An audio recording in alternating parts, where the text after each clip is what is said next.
Hello everyone, and welcome to this Video Sans Frontier video. My name is Jay Wakefield, and I thought that today I'd kind of give you a hands-on of the Compaq M300, the Armada M300.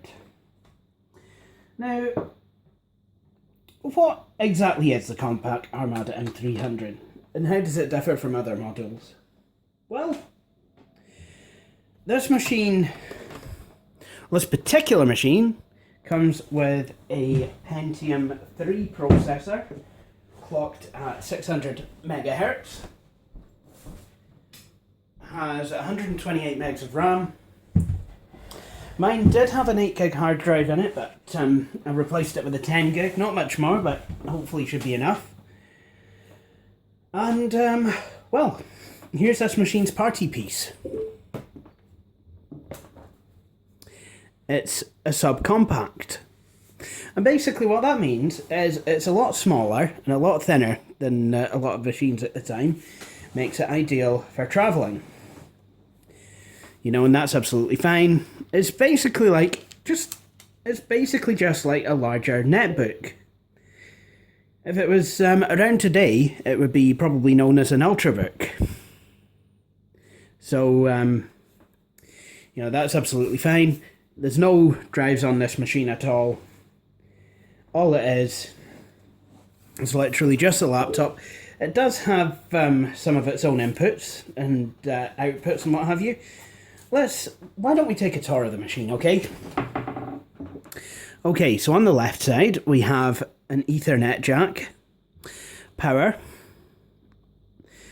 DCN, power switch, a vent, Kensington lock slot, the hard disk caddy, and on the front we have headphone and microphone jacks. And then on the other side we have a PCM-CIA card bus slot. Now I'm not actually sure. These could actually be speakers here and here. In fact, come to think of it, I think they are. I think that's what they are. And then there's a wee vent here. And then there's a 56k modem. And on the rear of the machine you've got two clips which are for holding the battery. Then underneath you have the clips for you actually have the connector for the slice, which we'll come to in a wee minute. And the reason there's sellotape on here is because I could not get the CMOS battery cover off the machine, even though I followed the instructions. And eventually, you know, when I did get it off, I couldn't get it to go back on. The wheel latch snapped, and it was so basically had to tape it in place. Excellent. And this machine did not come with a battery, so at the moment it's pretty much as dead as a dormouse. Anyway, why don't we take a look at the slice? Now, I've had a few machines with slices in the past. The Compaq Armada 4131T and the N400. So why don't we have a look? Now, what is a slice? Some of you may be asking. Well, it's kind of an add-on for the machine. It's like a docking station, but it's kind of it could be seen as a halfway house. Docking stations generally tend to have a lot more expansion. What this does, however, it gives the machine quite a bit more expandability. So why don't we have a look? On the left side you have a USB port, and then the slice has its own power connector, you know, should you want to use it. Then you have a Kensington lock slot for it, and then you've got an eject mechanism, and that operates the floppy drive on the front. There's a floppy drive and, well, in this case it's a DVD ROM drive. And its eject latch is here. So you've got one speaker there and one speaker there, and then this button you press and it as you can see, it operates those two catches, which will actually push the machine up off of the slice. Then actually, these aren't, that I've just realised, that is not a Kensington lock slot. I think that could actually be some sort of a kind of a base port or something, because there's one on this side as well. The Kensington lock slot is actually here. I always seem to get mixed up. Then we have headphone and microphone sockets on the slice. Now on the rear of the machine, we have, on the rear of the slice, we've got a parallel port. An actual docking station connector, so you can actually connect this into a bigger docking station. Serial port, RS-232, and then we've got the a.k.a. 1284 parallel port, serial port, VGA, and because it's a slice, you actually get both PS2 keyboard and mouse ports. Oh, and just in case you wanted to know what I/O we have on the back of the machine, USB port, RS-232 serial port of its own, a.k.a. 1284 parallel port, VGA port, and an infrared port. So, what we're going to be doing is we're going to be operating this machine actually on the slice today, so why don't we plug it up. Obviously there's some parts that are only available on the slice and some that are only available on the machine. So you only get PS2 parts on the slice, but you get Ethernet and modem on the actual machine. So even if you take just a laptop and a power adapter away with you, provided you've got access to the cables and the relevant connections, you can hook your machine up to the internet or to a local area network.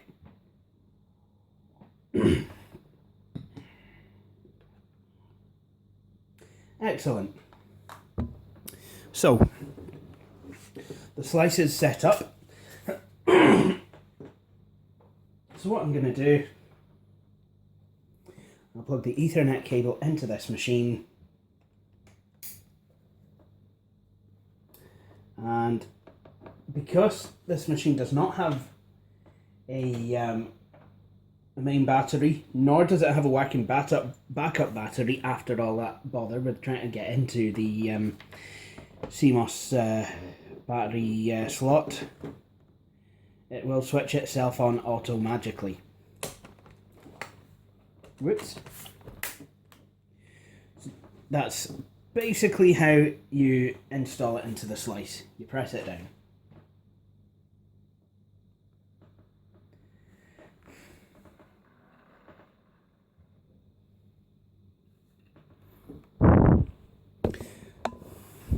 So what I'll do, I'll switch off the lights again.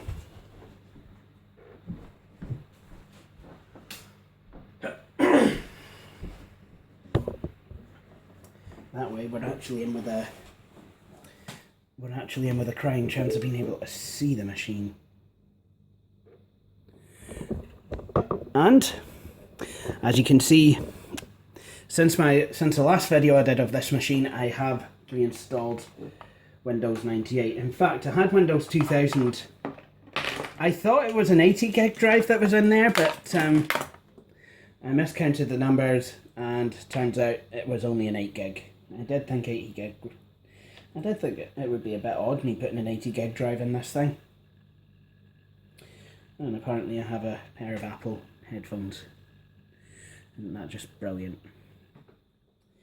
But really I didn't want this to be a Windows 2000 machine. I quite like having it as a 98 box. So I've just put my password in. Ah yes, the Microsoft Office 2000 file optimizer that likes to chip in every now and then. Just kind of, if you're on a Windows 9X based operating system, it does anyway. Okay, so now we have a Billy Coore with us. Hello. Hey, not had Billy in a video for a wee while, and he rung, so I thought I'll get this video finished. Unfortunately, Billy does not get paid for this, but he was on Skype last couple of nights while I've been setting this thing up and getting Windows installed on it and various cups of tea. Anyway, what do we have here? We have a stereotypical Compaq set up by me with the nice kind of theme that I have going on, that I've had since I was a 10-year-old, based loosely on the Windows 98 theme, the desktop theme Windows 98, not the actual Windows 98 theme, which is just Windows default. So baby blue dialog boxes and menus, nice nice teal selected items, teal gradienting into kind of azure blue, if you will, title bars active, and then kind of azure gradienting into powder blue, inactive title bars and powder blue tooltips. Anyway, first things first, let's have a look at all the software we've got installed on here. I think there's Work Suite. Who would have thunk it? Actually, Work Suite 2000, this version. So look, we've got Microsoft Wordle.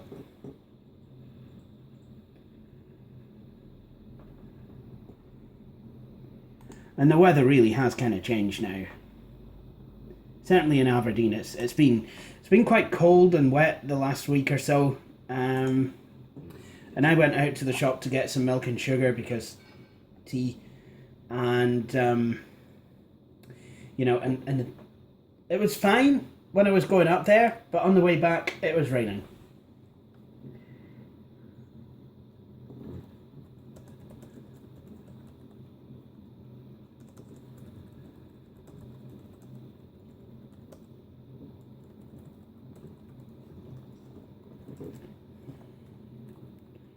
Hang on a minute.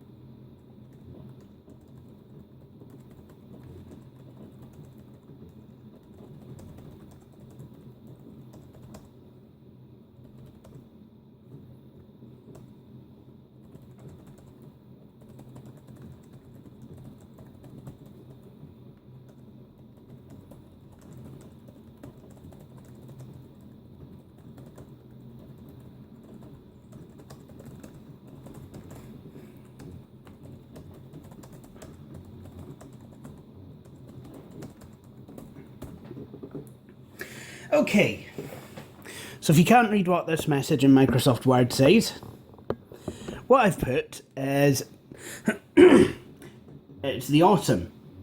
Americans call autumn fall. I think they call it fall because college courses usually start at this time of year, and when the students go back to college, they tend to drink lots of alcoholic beverages, and when they do, they tend to fall down quite a bit.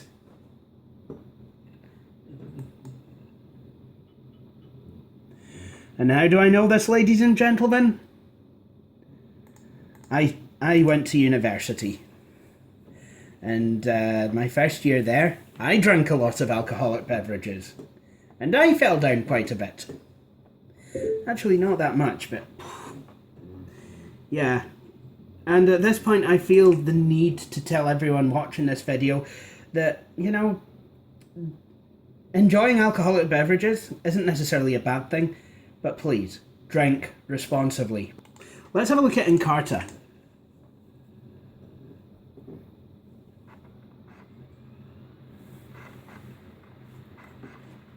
It's exciting this, because I'm actually able to use the DVD.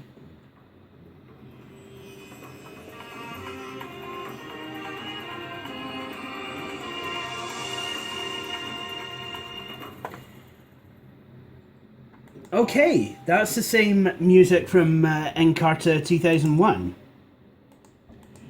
If you actually start in Encarta Encyclopedia. But if you actually start it from the Encarta Reference Suite, you don't get that. What you get instead is something slightly different.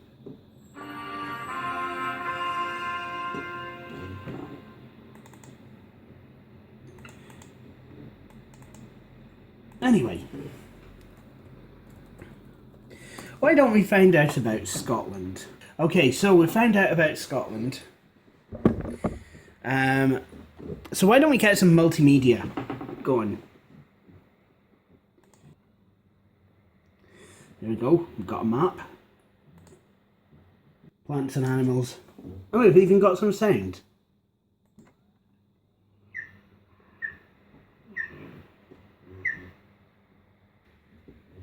Oh, look, we've got some music. So,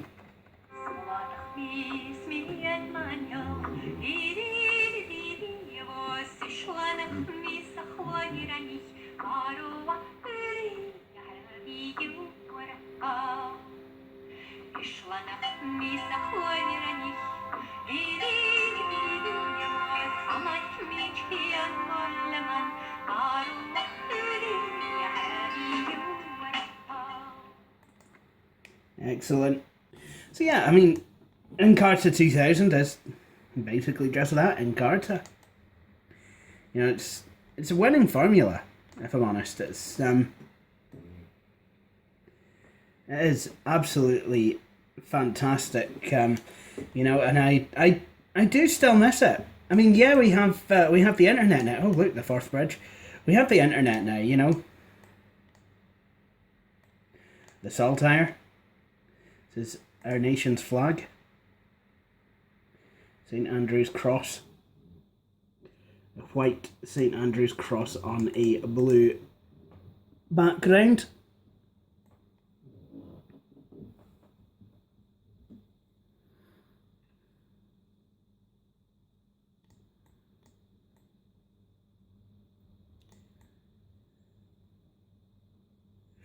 And of course, by the time Encarta 2000 rolled around, Scotland had its own government. And a lot of history as well. So, and here's another feature of Encarta. You've got the timelines. So you can actually see, you know, in a chronological kind of view, you know, things that happened. Anyway, enough of that. I think it's time we played some games. And what games are we going to play? Well, why don't we start off with a Disney? Here's a game from one of my favourite films.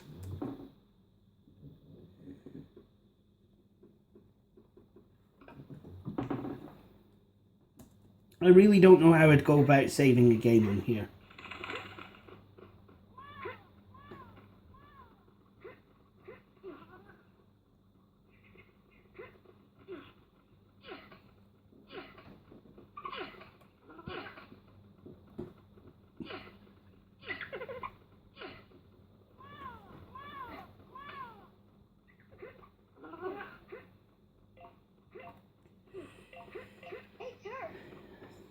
I love how Tarzan's friend. Bananas are sure good eating.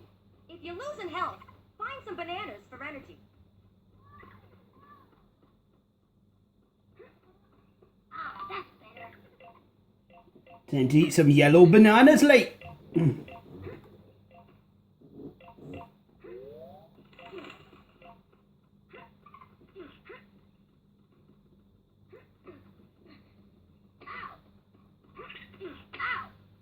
Whoops.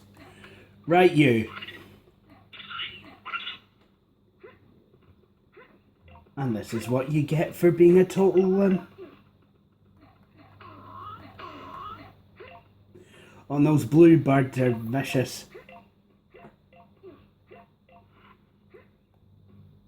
Hey, Turk. See this here butterfly? Yep. You get into trouble and lose all your health. You can return to the last butterfly you passed and start again. No kidding. You can't jump on enemies like you can in other platformers.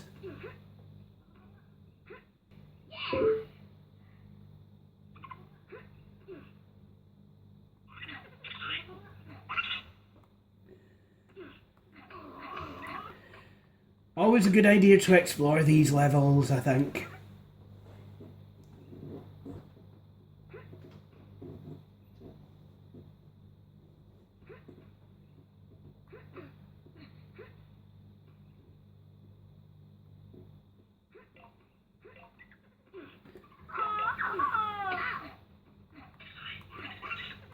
See that T down there?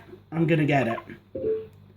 Yep, for once, I'm actually going to use a Compaq to get my T. See? Hey, Turk.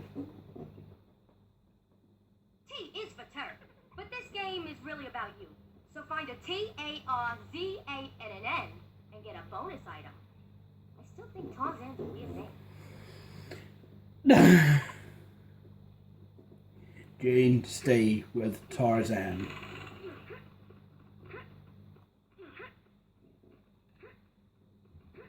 Hey, Turk. Tarzan, try throwing fruit at those mean old baboons.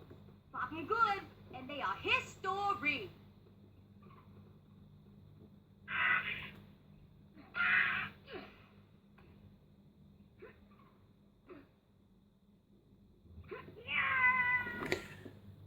Oops.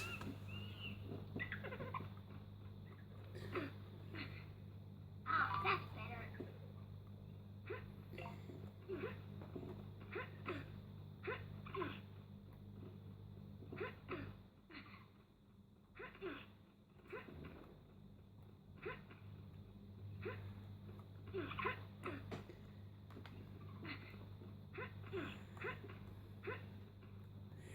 I must admit, I mean, I love the music in this film. Same with Brother Bear, and there's a good reason for that. See, in a couple of Disney films, whoops, they started actually using the musical talents of Phil Collins. And if I'm going to be completely honest, his soundtracks are absolutely amazing.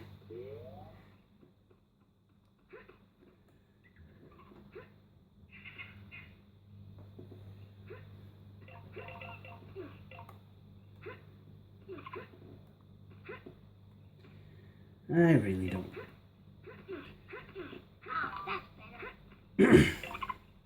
I really don't feel like watching any more films. I've just seen a couple this afternoon. I thought I'd have a bit of a movie afternoon and, you know, play a couple of Disneys.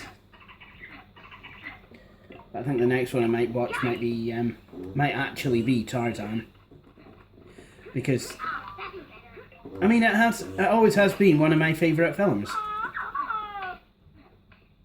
Hey, Turk. Turkleton's better. Look at all that cool stuff up in this tree. Try climbing up. You should have no problem.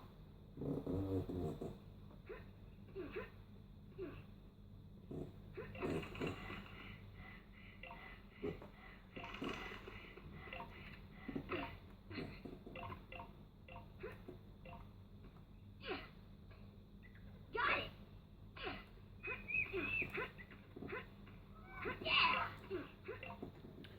I don't know what I just got then, but I think Tarzan liked it.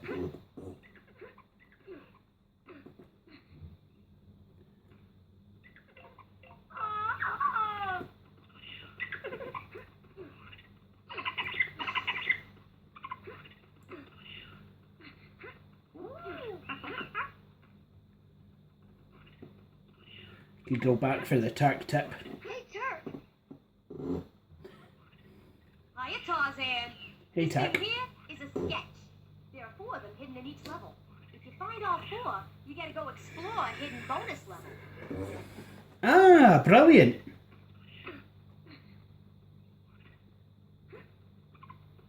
If it's like the bonus levels featured in Aladdin in the Jungle Book, I know that I am going to absolutely crap out.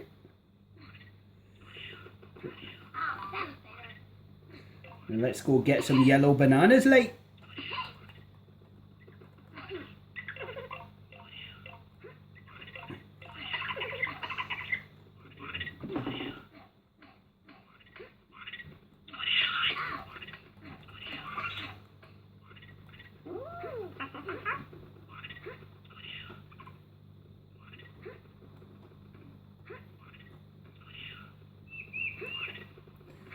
Well, that's nice.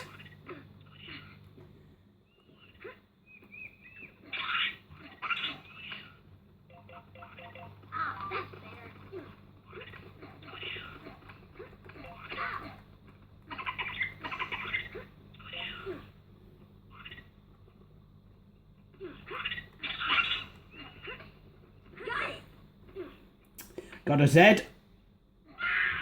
Oh, and just in case anyone is wondering, actually, talking of the letter Z, no, we don't pronounce ZZ top as ZZ top in Scotland.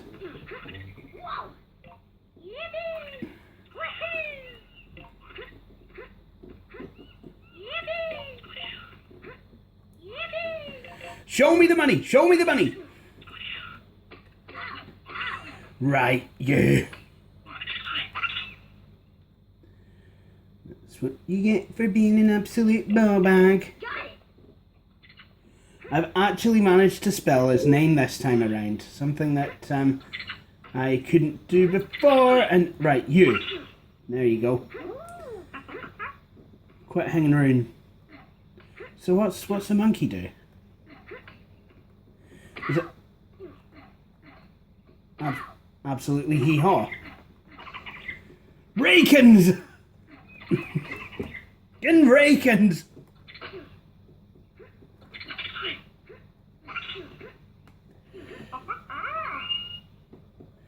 Okay, oh my goodness, I need some yellow bananas, like.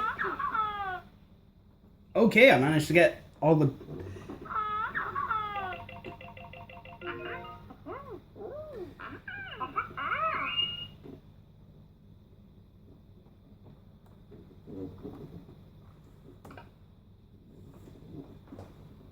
Bonus level.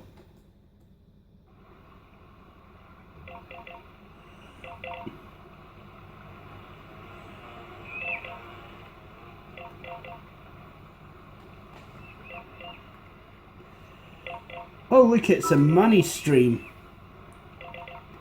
We can get some plummy things. Uh-oh. Come on. Yeah, you've done it.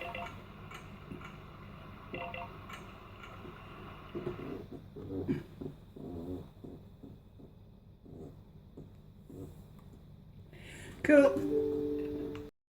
Okay, so let's have a lap of a racing game. How about... Oh, Jings. How about Need for Speed?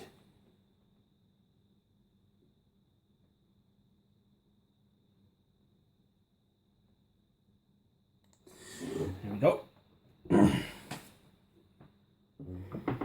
Is it going to work?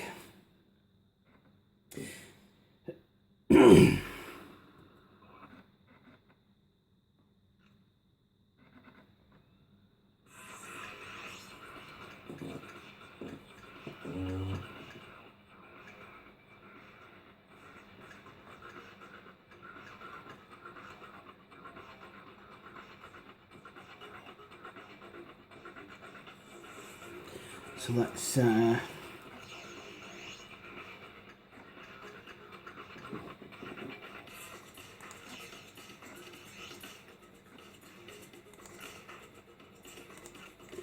not only can I select a car, I can select the colours. Okay. So we have Billy back with us. He decided he needed to eat. Yeah. Rosso Corsa. You can get it in Rosso Corsa, and I think that means red Vauxhall or something. So naturally, when looking at a Ferrari, what I'm normally asking is something like, can you get it in royal blue? And on this game, I can indeed. In fact, let's just see if I can... Oh yes, that is a beautiful, beautiful colour. There we go. Now, we'll stick with the automatic.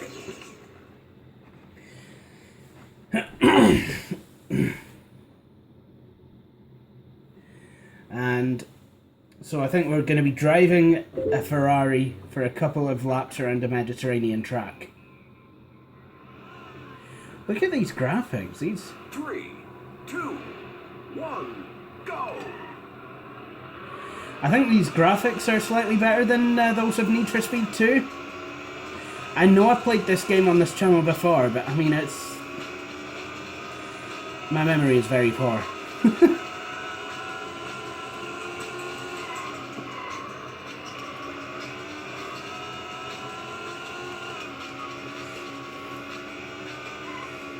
There's a lot...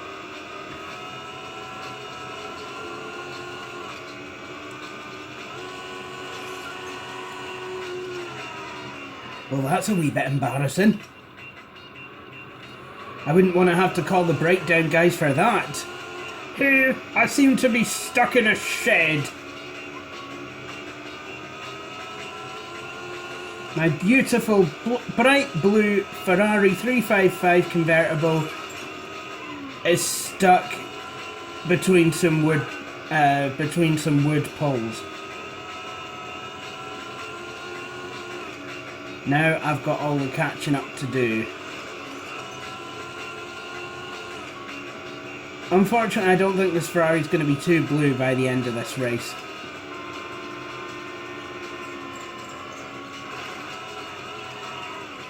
Come on. Ferrari.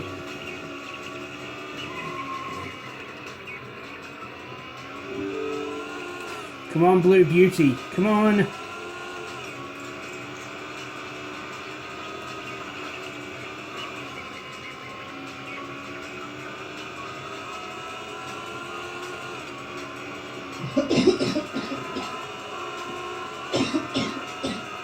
Excuse me. Not a problem. Please die in your own time.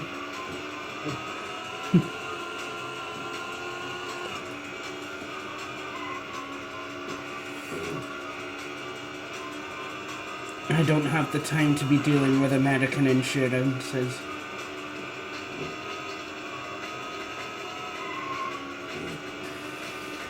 Mostly because I just want money.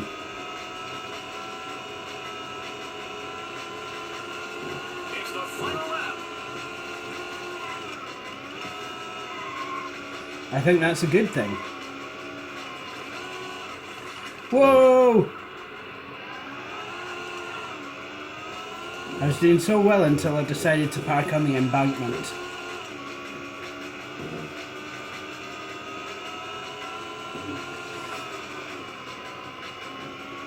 Yeah, I know. I'm terrible at this game. At least this time I didn't get stuck in the shed.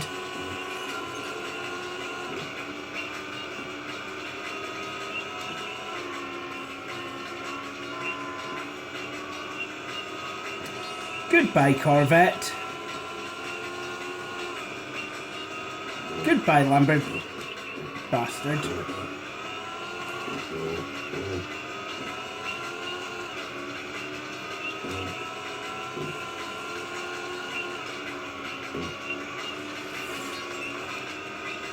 We're past the board vet.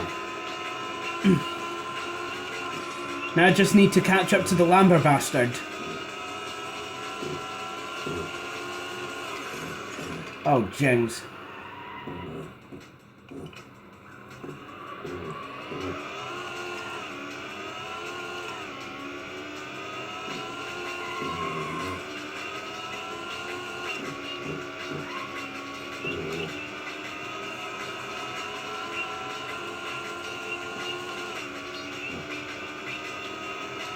So I take it that this makes my car not the Ferrari, the Fabrblieri.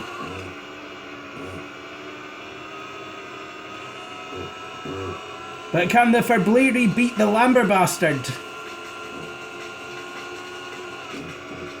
Finally past the Lamber bastard.